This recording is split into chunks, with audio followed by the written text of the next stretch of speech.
Hello everyone, good morning, শুভ সকাল বন্ধুরা। সবাই কেমন আছো? আশা করি সবাই ভীষণ ভালো আছো।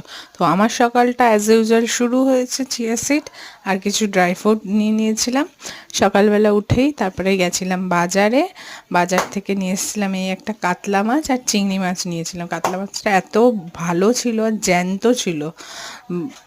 প্রথম কথা হলো আমরা জ্যান্ত মাছ ভালো খাই, আর জ্যান্ত মাছ খাওয়াও ভালো যেহেতু বাচ্চা বাড়িতে আছে।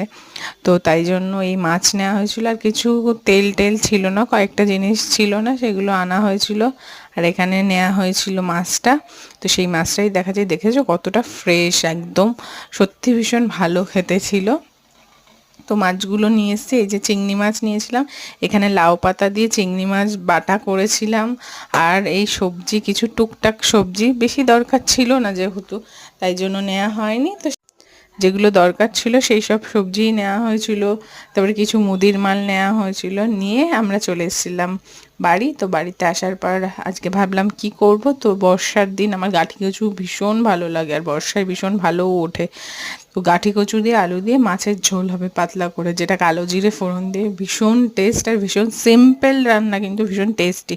এখানে লাউ পাতা বাটা করব, রসুন, শুকনো লঙ্কা আর চিংড়ি মাছ দিয়ে।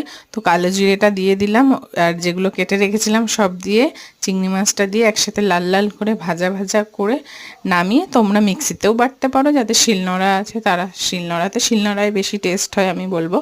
তো এই হলো বাটাটা করেছিলাম। আর করেছিলাম গাঁঠি কচু দিয়ে মাছের ঝোল। এখানে আরেক সাইডে দিয়ে দিয়েছিলাম গাঁঠি কচু আলু ভেজে মশলাটা করে নিয়ে আস্তে আস্তে তারপরে মাছের ঝোলটাও আমার হয়ে গেছে। এখানে দেখতেই পাচ্ছ মাছের ঝোলটা, তোমরাও বাড়িতে ট্রাই করো, এই মাছের ঝোলটা ভীষণ ভালো হয় খেতে। আর চিংড়ি মাছ দিয়েও গাঁঠি কচু ভালো লাগে। এখানে আমার ভাতও রেডি হয়ে গেছে। আজকে মাছের ঝোল, ভাত, আর সন্ধ্যাবেলায় খেয়েছিলাম পাস্তা। তো কেমন লাগলো ভিডিওটা জানিও, আর ভিডিওটা ভালো লাগলে লাইক কমেন্ট শেয়ার করে দিও। Tata, bye bye.